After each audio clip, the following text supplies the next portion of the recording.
Phone's in another room. Cool. All right, cool. Anita Skipper. Anita, most people will know you as Anita Maxwell. Some people will call you Max. I love how we give people just nicknames. Did you ask for Max? Did you ask for any of that?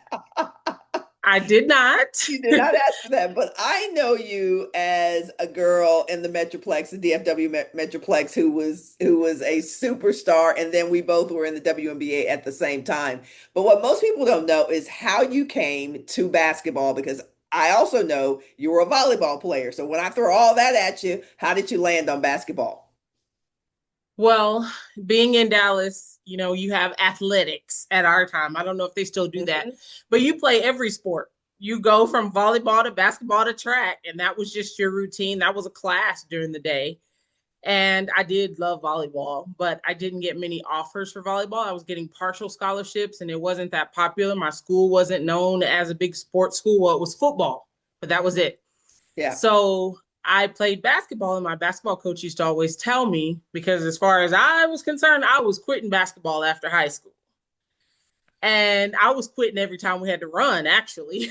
Wow. so so she Yes, came, me too. she came to me one day, and my dad passed away my freshman year in high school. And my coach came to me and she said, "Do you know this could help your mom pay for college? I need Mm, you to get more serious about this." And it turned on a switch for me because I wow. knew it, for the first time, it was just me and mom, and she didn't have that financial support or that emotional support or any of that. And I didn't want to be a burden. And so I got more serious about basketball and I didn't start receiving major offers until the summer of my senior year. And Wow. that was based on a decision I made one day. Some friends and I, we had heard about a spring league taking place in Oak Cliff. And we went over and we are like, we're going to go play in the spring league. And little did I know it was at Redbird Gym. And little did I know that from that spring league, the person over BCI at the time, the BCI team, he was scouting from that league, picking his players. Yeah. And he saw me and selected me to be on his traveling team. So I joined a team of young ladies who were from all the DISD schools, from Spruce and Velt and Sock and they had all been, the colleges had been following them since they were little Yeah. because they Yeah. were the Yeah. best in the area. And basketball, I guess it kind of chose me at that point because I all of a sudden inherited all of the attention they were already receiving just by being on their team. So what school were you? First thing, let's shout out the school, the high school that you attended in the Metroplex. What was that? Lake Highlands High School in Richardson Independent School District. Yep, yep, yep. Knew some of those girls. I used to play in a summer league with those girls, Bishop Lynch, Lake Highlands. It was very, very cool. I didn't know that we shared the experience of losing a parent before we graduated high school. I knew that your dad had passed. I didn't remember that it was that early in your life. So let's talk about that. While these are good, great conversations to have about how great we became in the sport or whatever, losing a parent at a young age is more than a notion. How did y'all navigate that? You personally, how did you navigate Oh, it? please. I am not going to cry today, okay, friend? I'm not gonna cry, Fran. I'm not gonna cry. But my dad was my biggest supporter. My Yeah, mom, she liked sports, but my dad was the one who was just, I watched the teams he watched. They yeah. became my favorite teams. That was that was our way of connecting. Hmm. And I hadn't been able to play organized sports until I moved to Dallas going into the seventh grade. So this was all still pretty new for me, but I was always tall for my age. And Hmm. people assume if you're tall, you play basketball, Yeah. so I started playing, and my dad would always encourage me, "Yeah, baby, you got to get that exposure. It's all about exposure," and I just still hear that in his head. And it was really tough because my mom, this was her life partner. Hmm. And when he died, a piece of her died. But she was still like, I'm going to make sure that this girl gets the best of whatever she can. And she did a Yeah. wonderful job handling it alone. We have a great family in the village. And not just that, my mom even took in some of my friends who moved in with us. Wow. So she was Yeah. always, it was always that house where if you needed a hand up, you could come over, you could Hmm. stay for whatever period, get your life together. And so different friends of mine have come through. Minis do drop in at some point. But mom, I mean, she's my shero. I still don't know how she handled it because she Wow. handled all the traveling plans. BCIA, all Yeah. that is not cheap. Yeah. And just putting all that together, I had coaches who were very supportive, family members who were supportive. And I think as an adult now and being married, I'm just starting to realize not just see her as mom, but see Yeah. her as a woman Yeah. who did all of that, who made it happen. And I don't know how. I mean, she was the first hustler I ever saw because the jobs she had were service jobs. They were not the jobs that brought in a lot of money, but mom Yeah. always found a way. Yeah. So kudos to her. That's my Yeah. shero. When my before my mother died, like your mom, she was standing up our house. And my dad was still around, but I saw her stay, she stood up the business. She stood up to get the kids in school, get the had her beauty shop, she was whatever, and she was making it happen. And I didn't really appreciate that until she died, until I was like, Mm, whoa.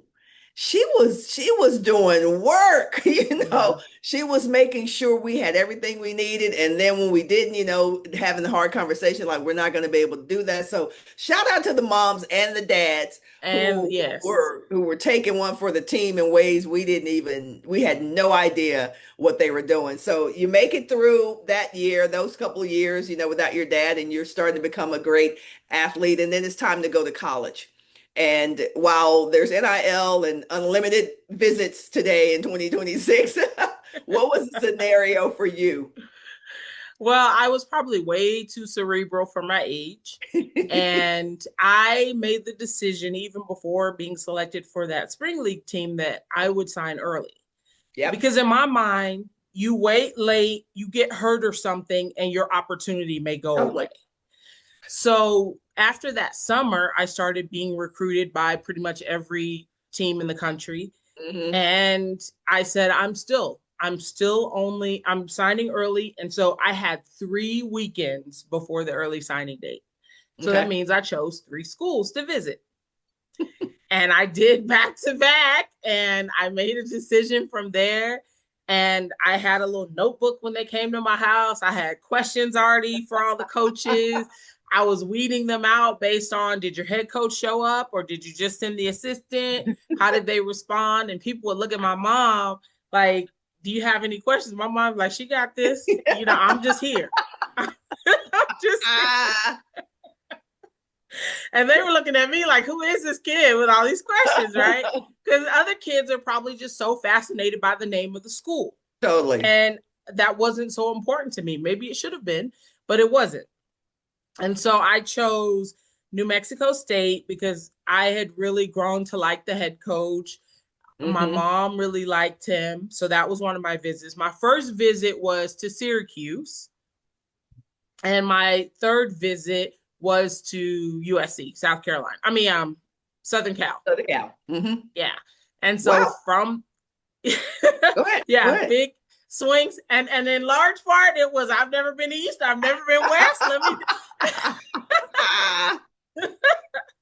So the middle, and at the time USC was the top program, Definitely. so was Yeah. Syracuse, but New Mexico State was nowhere on the map. Yeah. Still is not when it comes to basketball. But when I went to visit, that felt the most like home. Mm. And And were you I'm right? an only child, but that Hmm. wasn't I wasn't, oh, I need to be near my mom. I wasn't that person. I was willing to go out and experience the world, Yeah. but I realized that the team, it was like we had known each other forever. It didn't feel like I was away, even though I Hmm. was away. Hmm. And I didn't have that when I went to Syracuse or USC. Yeah. And it was just about, where do I want to spend the rest of my these four, About at 4 years. least 4 years. Yeah. And so I chose New Mexico State, but it was just on a comfort and a fit, Yeah. and not me looking at these other two schools are powerhouses. Yeah, it's interesting. I was a Metroplex girl as well, played at South Oak Cliff, and then my mom died my junior year. I had a little brother who was 6 years old, who was more like my son than my brother, and so I was really invested in being making sure I was in his life. You go take care of Excuse me yourself. one second. Take care of yourself. I'm gonna get some water while you're getting something.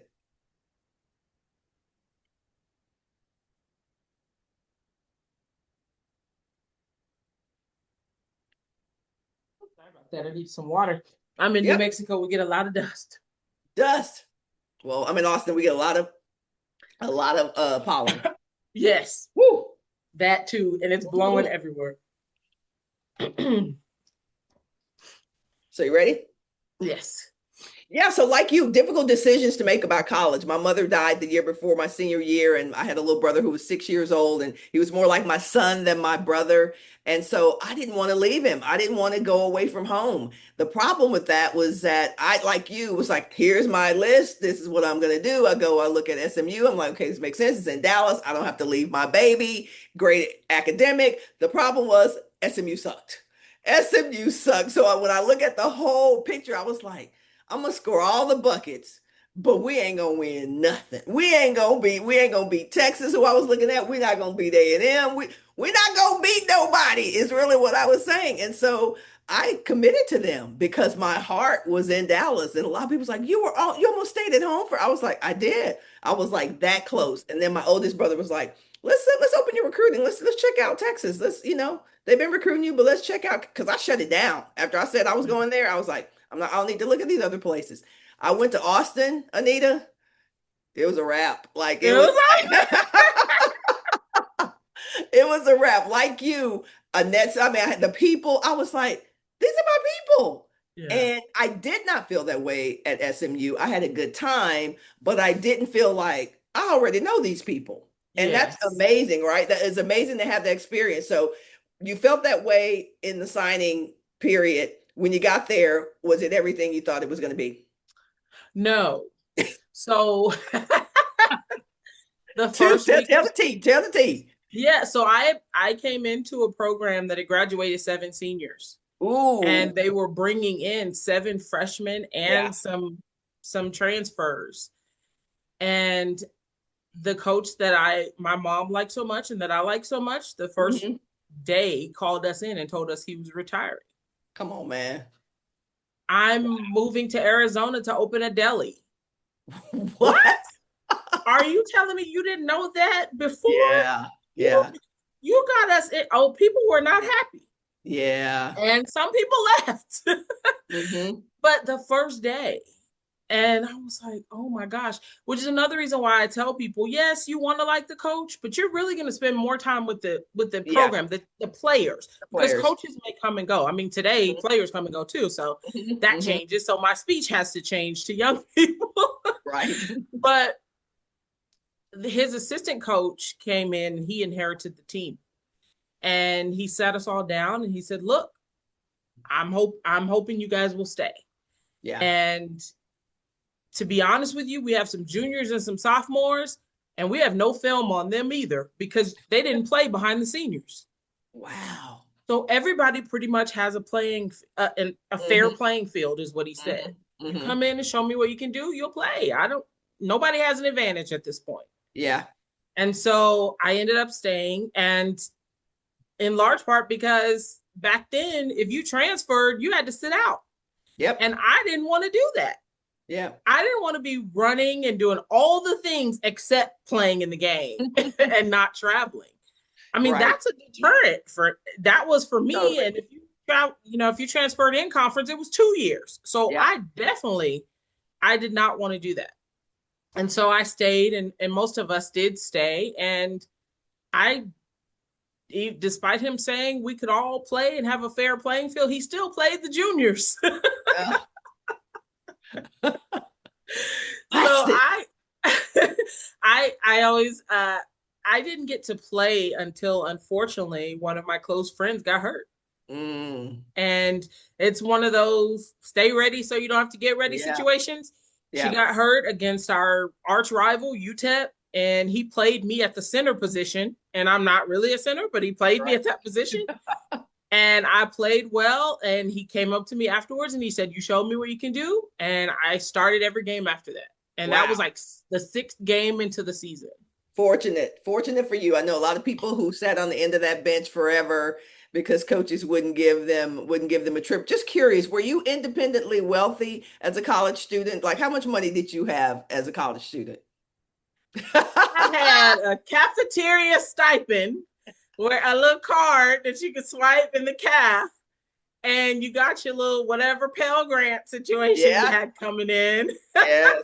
Yes. Hallelujah. And that's Yes. it. We didn't know a lot about the money then. All you knew Mhm. was you didn't have to pay for school. Somebody was taking care of that. It's so public now about what goes into that. But back Yeah. then it was, "Oh, you giving me a scholarship? I don't have to pay for So anything. good. I'm just here. You're Yeah. gonna pay for So my good. meals, you're paying for me to stay in the dorm." That was it. No, Yeah. I wasn't independently wealthy. My mom would send me care packages of, Absolutely. regular packages of underwear and little things you need. But other than that, no, you were a college, your job was to be a college student.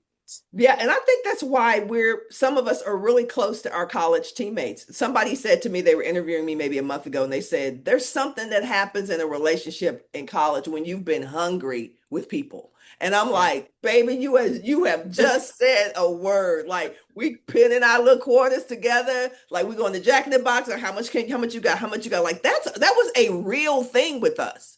It was. And going home with each other, I used to love to go home with the Smith sisters because their mama could cook, girl. Their mama was right. So we Yeah. we created a bond with our teammates that I think when people ask me about today, I say the money's fine. I'm glad they're getting money. They should get money. But I think they're gonna miss out on the getting to know you thing because they don't really feel like that's even, I don't need to do that. Plus I might not be Yeah. here or whatever. As you look at today's college landscape, if I go college basketball, women's basketball today, go. Where are you going? What topic are you going to tackle first? Exposure. I would say it's about branding Mm-hmm. now. They're already preparing for their life outside of the game. Yeah. And that's important because of the landscape we're in with Mm-hmm. digital influence and all of that, Yeah. where we didn't have to worry about that. Didn't think about Everything we did was not magnified and seen by it. everybody. Mm-hmm. Mm-hmm. And so you really could live a regular life. Yeah. And I've heard Deion Sanders say this before. He was like, the light can magnify some things, but it also can burn. Mm-hmm. And so you almost have to be perfect. And they miss out on just being kids Yeah. and enjoying college. They're always having to be on the hair, the makeup. Honey, if you had seen some Honey. of the looks, we got a 4 a.m. flight. I didn't comb my hair, I had a hat on. I mean, so there's just so Yeah. much exposure that they are just under the microscope so much. And they are entities instead of Mm-hmm. just being kids. And I really wish they had that opportunity. It's Yeah. so much about getting the next thing you can get. But I really Totally. do feel like sometimes they're going to miss out on that very short college experience that you cannot duplicate anywhere else. No, you And that can't. bonding with your teammates and traveling and getting it out of the mud and all that. There's no mud. These kids are Yeah. millionaires. There's no mud. Seriously, there is no struggle whatsoever. Now, there's the mental health stuff we can talk about, but you just like you nailed it on like the experiences with your teammates and going through things. But they might not. First of all, they may not even be here the next year. Right. And here's the other thing that you're thinking of. It's like they're in competition a lot with their teammates for brand deals, and that Yeah. creating a whole different dynamic that we didn't have as teammates. What do you think the average college player is making, women's basketball player at a D1 school, not the top of the top, not the bottom of the bottom? What do you think their financial realities are? And I do not know, but I Yeah, would say it's probably 50 to 75,000. good guess. Yeah, yeah.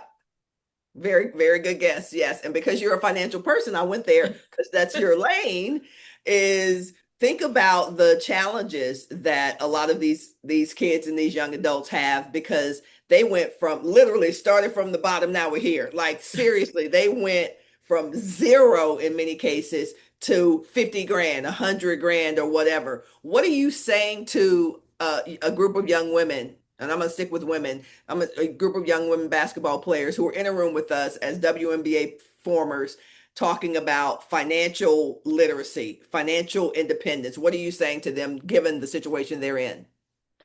Well, the first thing I would say is, unfortunately, congratulations, Yeah.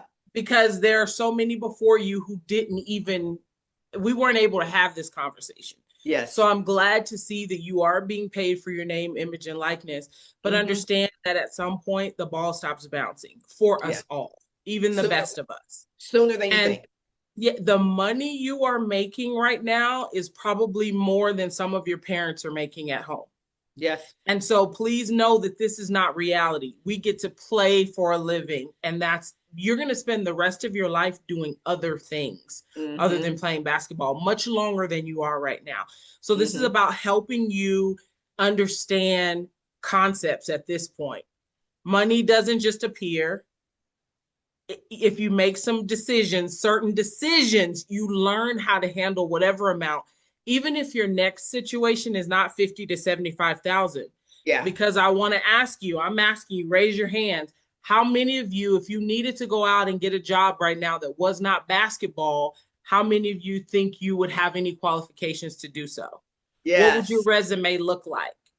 Yes. And That so when I'm talking to them about that, it is so understand that yes, you've been playing and you're going to be playing, play as long as you can, but you may be starting back at the point of someone just entering their career. So yeah. let's make sure that while you're doing this, you're learning the right habits, putting that money somewhere where it can be growing for you while you're playing. That'll buy you some time to be able to learn whatever skills or highlight those transferable skills you may need to go into a career because we Yeah. can't all coach, nor do we all want to. What to And we exactly. can't Yeah. all be a trainer or an agent, nor do we all want to. You Yeah. may Yep. discover that there are other things you love to do or will need to do after this to make some money. So my job is to help you prepare for that. And that starts with your mindset and understanding how money works. Doesn't matter who's holding it. If you practice certain concepts, it works for you. So let's Yeah. get started. Let's get started as soon as possible. I read the other week a guy who was a student athlete, literally eligibility ended, and then he's like, I make like $6.25 an hour. He went from whatever he was doing in college to get that bread to $6.25. And he was like, I just never thought it was going to end. I just never thought, so what you just said, critical, nobody's thinking about it. They're just thinking, let me get that next bread, let me get that next check, let me get that whatever, whatever. It's going to end. So pause Yes. here. Let's take us to the WNBA. We were both there at the beginning, 1997. Honey, I was so glad to get that little $15,000 that that the W had for my first salary, really starting to understand that I wasn't going to be an athlete forever. So you're in the WNBA. Were you drafted or did you come through a tryout system like I did? How did you get to the WNBA? I was drafted. Hmm. I saw your recent video about waiting on your black card for the fourth round. I was actually drafted in the fourth round. So I was drafted by Cleveland in the fourth round after being invited to a draft camp where Yeah. the GMs for the NBA teams were there selecting their teams. Okay.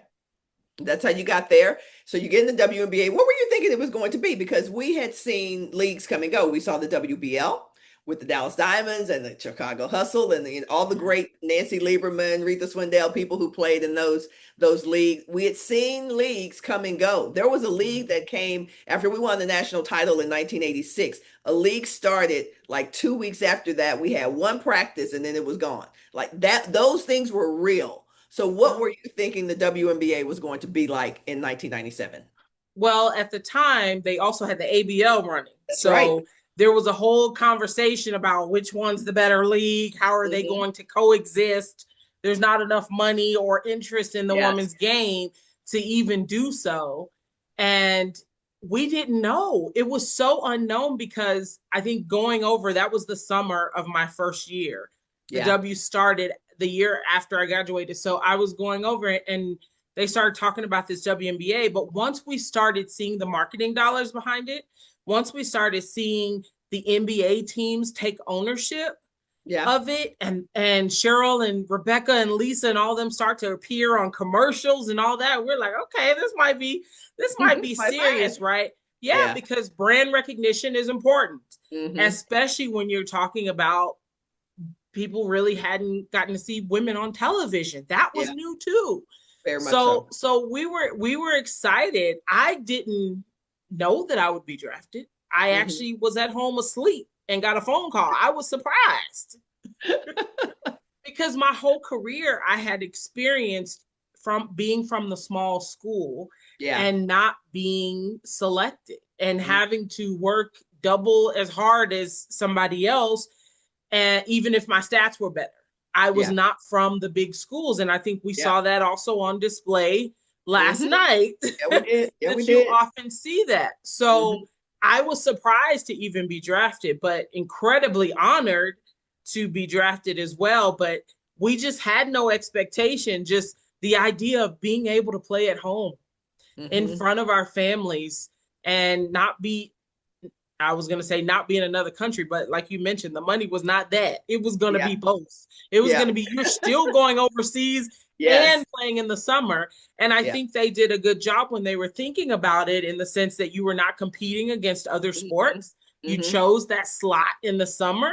Yep. And so that was cool. I do my 8, 9 months overseas, then come back and get to play in the States. Yeah. Do you remember when our first game, ironically, audience was against one another? So we played Cleveland at Cleveland in 1997. I remember just being so, so fascinated that all those people in the stands were there for us. And even though I played at Texas and we were leading the country in attendance when I played there, phenomenal career, it wasn't 20,000 people in that arena, right? So it was like in Cleveland, we were like, whoa, and this is all for us. So it was a magical time Yeah. for about 5 years in the WNBA. I don't know, how long did you play in the W? I just played the one season Okay. and I had such an interesting experience that I decided to just take my talents overseas at You that said, point. see you. Well, you know what? Let's unpack that tea. Let's unpack that tea. What you mean you had an unusual experience? You brought it up. Let's hear it. Clock it. Well, okay, so for anyone who's watching who does not know what Hmm. happened, Okay. Yeah. give me one second. Let me Lots of folks. plug my phone up, my TV. Sure.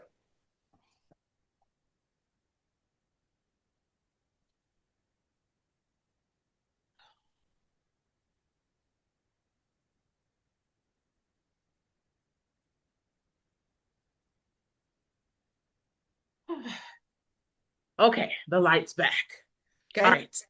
So So for anybody, for anyone who doesn't know, you had your team that was drafted, mm-hmm. and then they did open tryouts. Yep.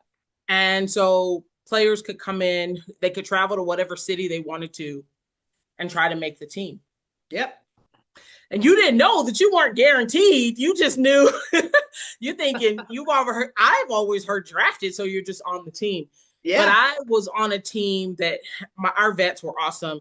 I mean, Lynette Woodard, first woman Harlem Globetrotter. Yeah. Yeah, Janice Lawrence Braxton, my Mm-hmm. vets, Michelle Edwards. So Yeah. those were our vets. And so great to see them after having so many years overseas that they get to Mm-hmm. come back home to play. Mm-hmm. And I think I was in a situation for the first time in my career. I'd played probably almost every minute or averaged 30 plus minutes a Wow. game Yeah. and had never had an injury. And I got injured. Mm-hmm. I got there and I couldn't walk. And I was like, what is happening?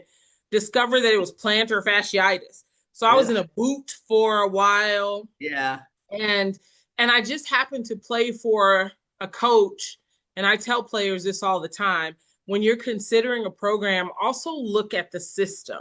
Yeah. Now granted, I didn't get to choose the coach, but I play forward Mm-hmm. and I'm undersized at forward. Yep. And so my coach didn't play me. She Hmm. decided to go with the taller players. We had some European players that were really good. And so Yeah. those were more forwards in her mind. And so she could not find a way to incorporate me into her system.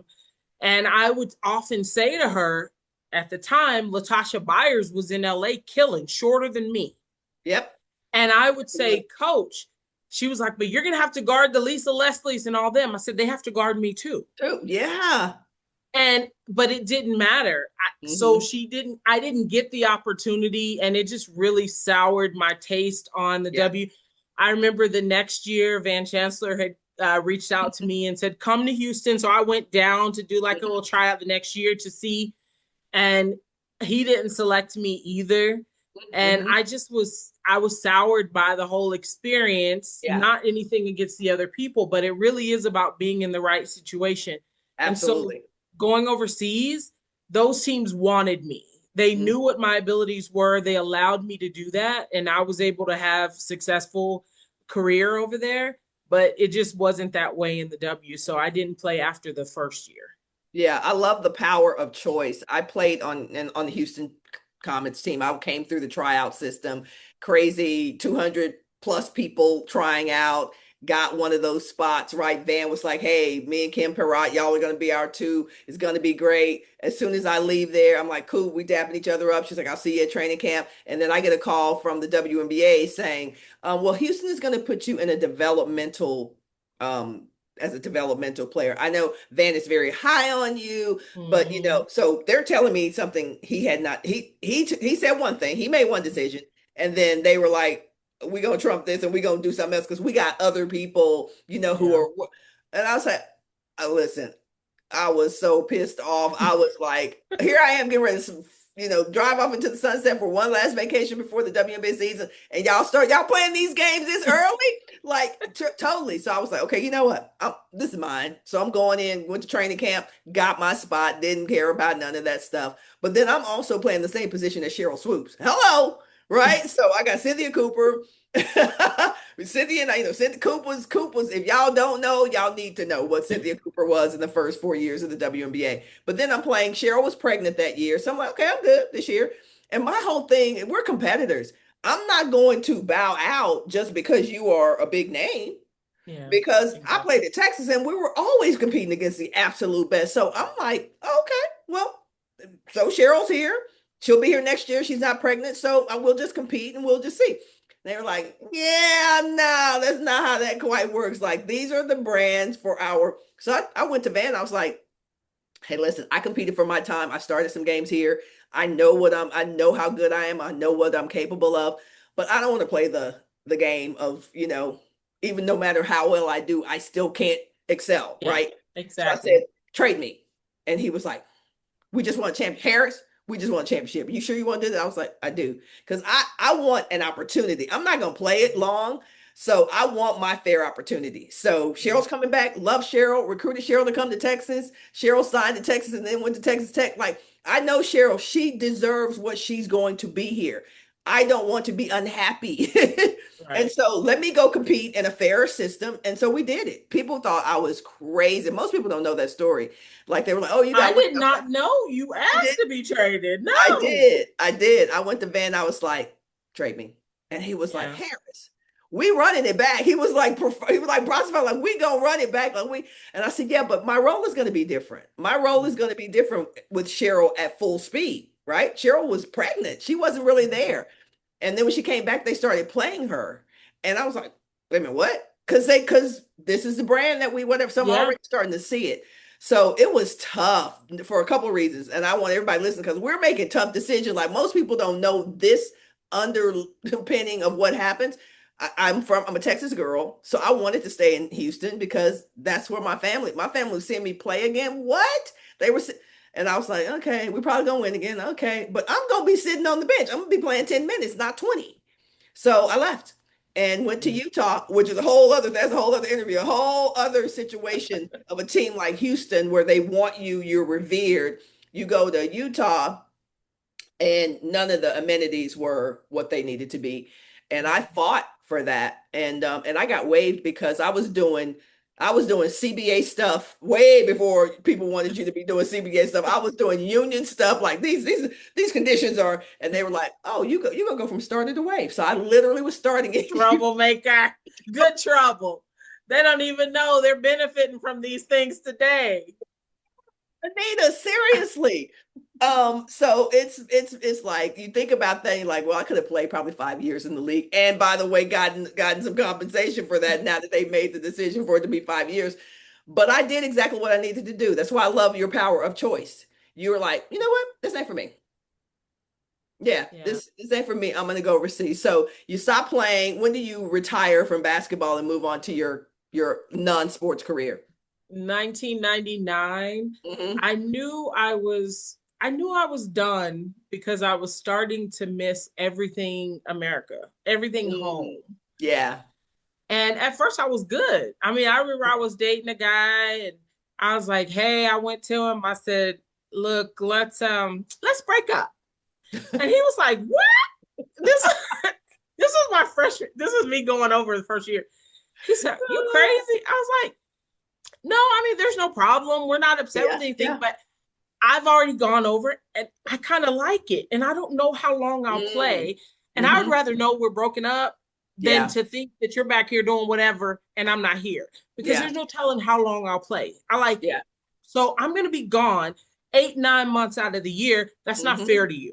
Hmm. And so we amicably split and I enjoyed seeing other countries and like you said, being revered, being Yeah. compensated well, having everything paid for, continuing to play the game you love. So all of that was great. But I remember my last year, I was in Israel. They were doing all the things that you typically don't experience. They were paying us early. Hmm. We were number one in the league. Yeah. And when I went home for the Thanksgiving break, I took everything that I wouldn't miss, that I Mm. would miss. Hmm. Everything I left, I knew if I didn't go back, it wouldn't matter to me Yeah. Yeah. because I already felt like I was done. Hmm. And I didn't go back after the Thanksgiving break. And they had paid us early. And I think they kind of knew because the GM would be looking at me like, "Are you okay?" I'm like, "Yeah." I mean, you Yeah. top in the league and get Hmm. paid. And they paid me before I went home for games I hadn't even played yet. Yeah. And but I was like, I'm Done. ready to see what else Is out my there. life has for me, what Hmm. else I'm good at. Hmm. So So you I so was done. so you were done. You were done. And so now were you around during those, I call them the famine years of the WNBA? And obviously we neither of us were playing during that time. But do you remember the famine years of the WNBA? It was like the early to late 2000s where I forgot about the WNBA. It's crazy to say. It's like there was no promo, there was no hoopla, there was no. Do Yeah. you recall that? Yeah, we settled into the, oh, okay, you're not new anymore years. Yes. Because at Yes. first it was such a phenomenon, right? Yeah. And just so buzzed. But I also think a big change was when the NBA teams started removing themselves and you started the move toward ownership. Yeah. Because Individual. that Yeah. brand, the NBA took many, many years to develop their brand and to Hmm. solidify that. And Hmm. it gave us instant credibility to Yeah. have the team be the same Yeah. as the men. And I always tell people that was one of the fun parts. You were playing in the same arenas, you Hmm. were owned by the same teams. Yeah. And when you started to see that phase out, I think we just went through that maturation period where you're not the cute baby anymore. Yeah. You're just like the ornery little type. Yeah, you're the middle child. We were in that phase where people kind of forget about you Yep. and the marketing just didn't hit the same and so that was, but you had players, women out here working hard for their families, and Yep. if you were a true fan you kept up with them, but you Yep. definitely didn't get that kind of that boom when we first came out the gate. Yeah, people that low key and very high key, the NBA, the NBA owners didn't want us. They didn't want Mm-hmm. us. And so they were like, okay, okay, be off. It really was like that. And so Mm-hmm. there was a time most people don't know that the WNBA didn't even have a marketing department. They did not have a marketing department for at least a decade. Y'all need to understand that. So they were just by the brand is there, just open the arenas, let's just see what happened. Like they were not legitimately marketing the product. And that's why it was completely undervalued, underexposed, and unknown. That's why even the people who played in it didn't really know what was going on because they literally just acted like it didn't matter.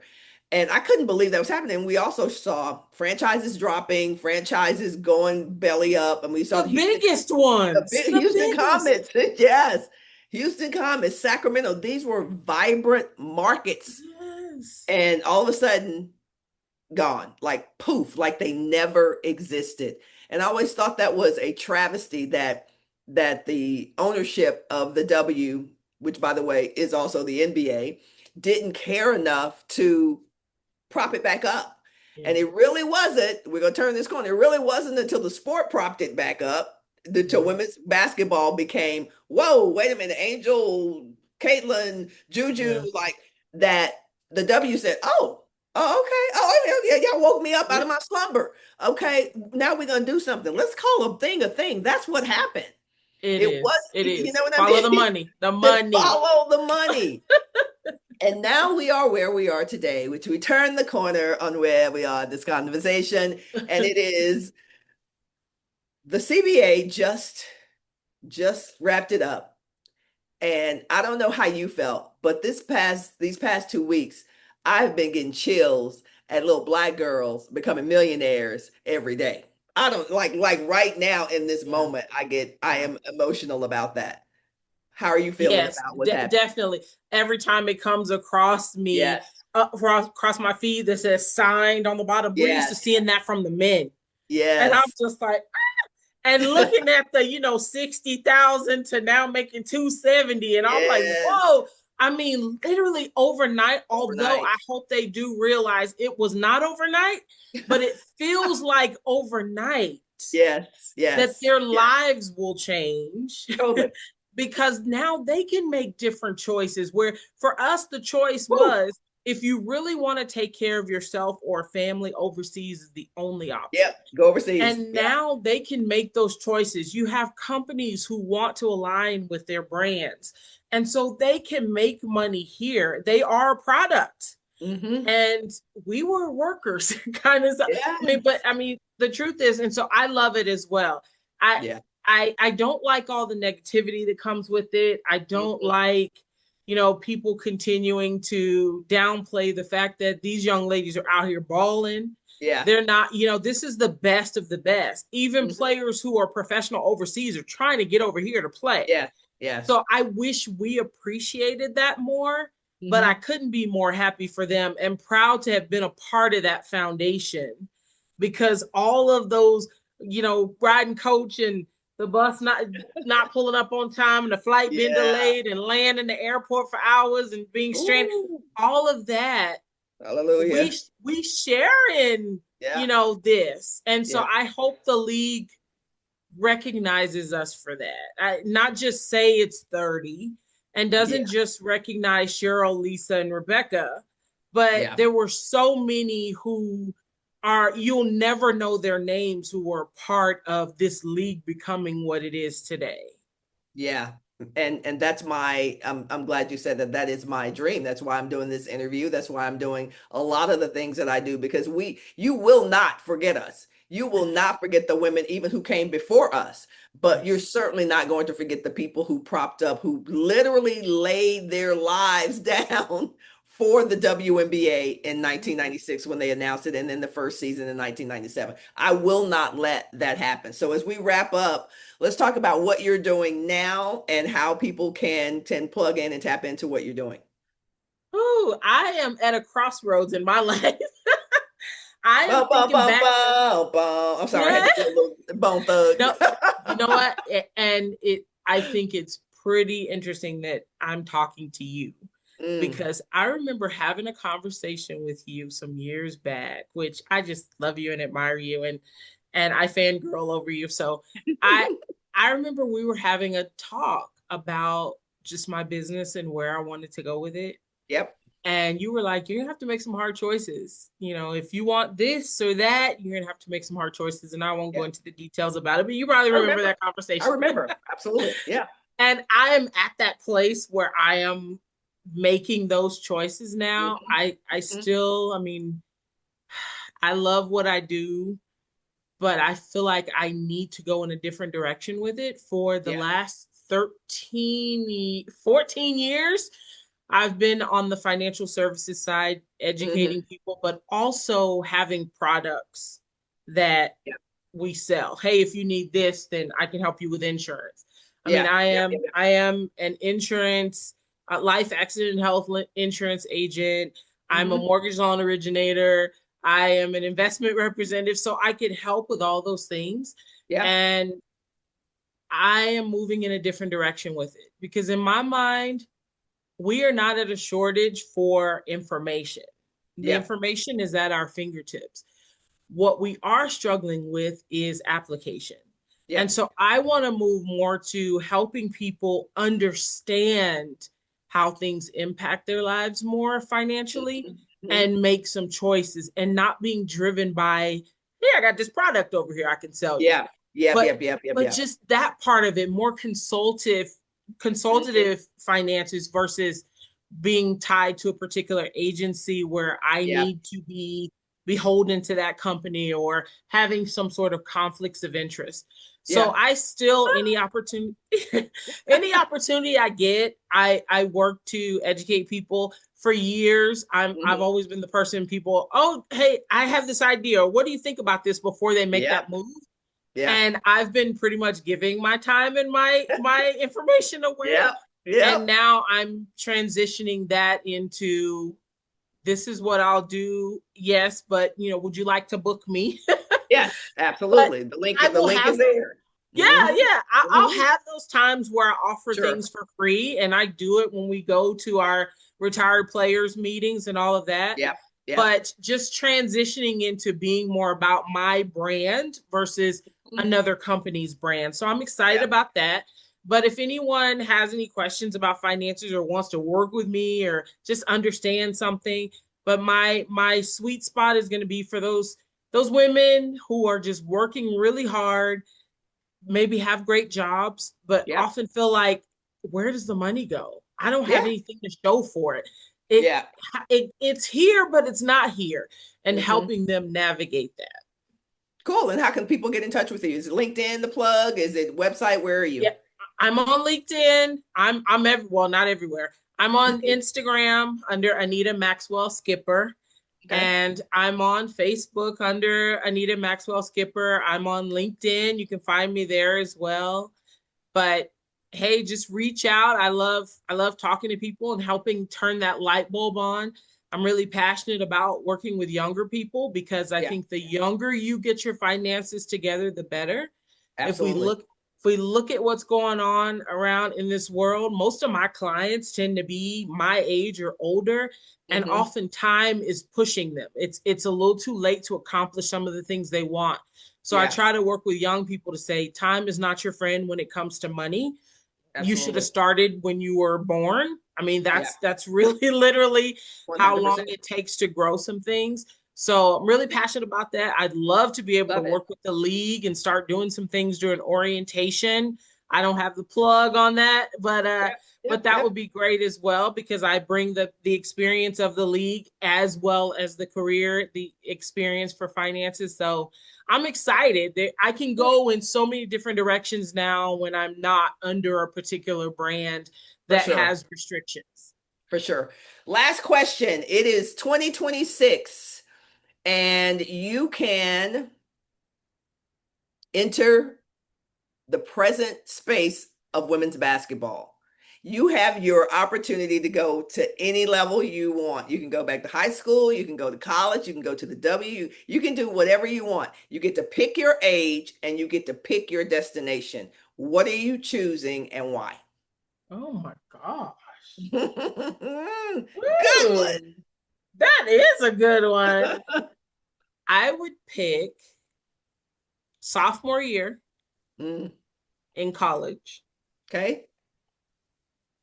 I would what are we talking NIL? I have to consider all Yeah. that stuff. 2026. Where you going? Where are you going? What age are you? Yeah. And why? Woo, good gosh, there's so many good coaches. I would go,